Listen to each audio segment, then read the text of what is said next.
Monggo Mas Gareng Pacitan sesarengan kalian Mbak Elisa. Dayoe teko men jumeneng yuk kados.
Mboten namung Mas Gareng Pacitan ingkang asring sowan wonten laladan Ponorogo klebet Mbak Lisa menika menawi kula tingali wonten ing YouTube menika nggih kaya wis omah teng Ponorogo.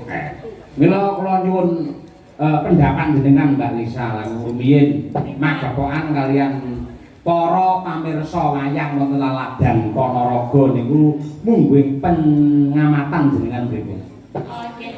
Anu Mas Petro kalau wonten Ponorogo niku anake namung remen seneng nek wis mlumpuk niku wargane niku istilahnya napa nggih nek tirakat nggih diniati dan semuanya niku nggih budaya ngaten dados nggih dinikmati secara detail ya dalamnya ya guyone sindene kabeh ora kok pilih-pilih ngaten. Jadi masyarakat Ponorogo menika sangat-sangat remen budaya utamanipun wayang menika.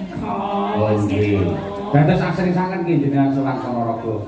Lah nggih enggak tahu ya dilalahe kok ya ngubek ninyep teng Ponorogo niku bola bali bola. Bulane kang buri. Mboten yen pancen asring teng Ponorogo timbangane wira-wiri kaya Setrika Yogya Ponorogo. Mbok anu kemawon damel griya teng Ponorogo pisan. Rencana. Tapi dia wonten Sede Alex juga sih di daerah Pelancongan juga ada. Terus nggih pun asring lumayan lah kalau sama Ponorogo agak kenal gitu. Oh, ngaten. Nggih, momen sing penting wis mangan sate karo nganu apa? Dawet. Dawet jagung. Dawet jagung. Nggih. Lek Mas Gareng napa makanan khas Ponorogo sing jenengan senengi? Ponorogo niku yen panganan kabeh. Sedaya dulur Ponorogo niku maniak makan, maniak angkringan, maniak seni, maniak budaya. Iku lek Ponorogo Witrikala taun 2009 kula ndereke Pak Sento Yitno Carita bapakipun Mas Klipik. Niku ket biyen teko sakniki priyayi Ponorogo ki tetep budaya demen wayang, demen marung, demen mangan. Nggih, Ponorogo niku nuwun sewu Mas. Benten kalih sanes-sanesipun. Ora bidak-bidakne dalange sapa, ora bidak-bidakne sindene sapa, ora bidak-bidakne dagelane sapa, sing bener kanthi rasa ikhlas lillahi ta'ala, aku kae sing tak undang.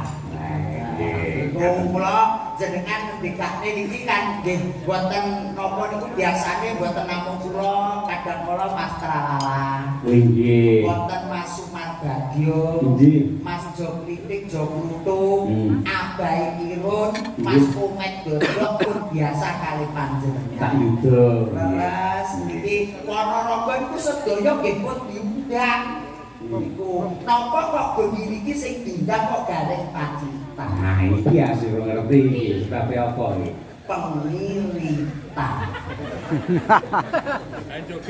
Sing jeneng kesenian niku ukurane dudu babagan materi niku boten.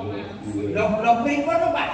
Lah ngoten niku jenengan padha karo nuwun sewu rada nyepelke karo Pak Mujito kuwi ayi sembodo kaya ngono. Niku setun tresnanipun Pak Mujito dumateng panjenengan ngoten niku. Lho kula mboten kok badhe kali Pak Mujito niku mboten. Lho kula wau jambare namung liburan alhamdulillah diunggah rene nggone gara-gara sembah nuwun Pak Mujito nggih. Saya kok iki seduluran lho, Mas. Iki sedulur aku ki ora tau mikir apa-apa kok ya. Sak mikir lho. Mboten mikir sedulur kali dhuwit ku kula tetep mikir. Mikir apa? Dhuwit. Mbak Elisa, Ya, Mas Yarek. Mas Sayoko tadi. Nggih. Remenanipun dulur-dulur wonten ing Laladan Ponorogo menika enggal-enggal mawon niki sedaya pesinden utawi setunggal bapak setunggal menika nembang. Oke, siap. Oh, pokoke Ponorogo iki wis ndang setut-setut ndang nembang. Mbak Elisa nembang, Mbak Umi nembang, Mbak Wino nembang. Oke.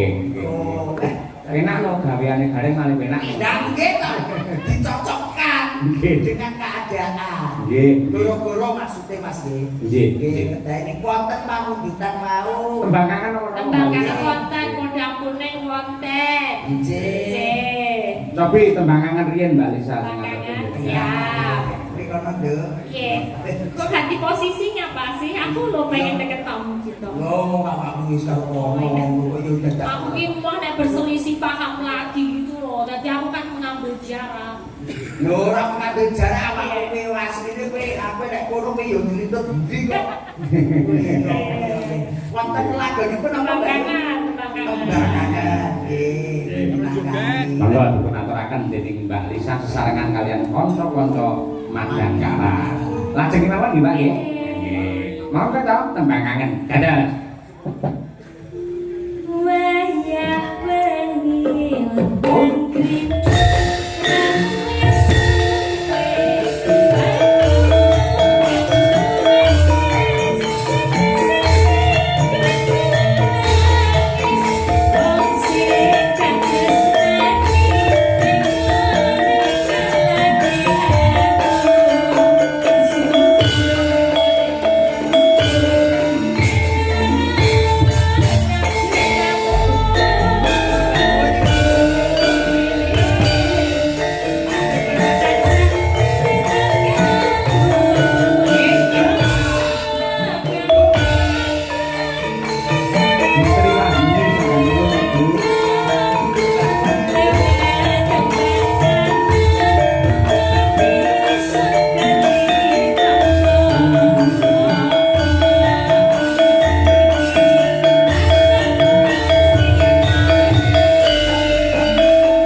kula Amin.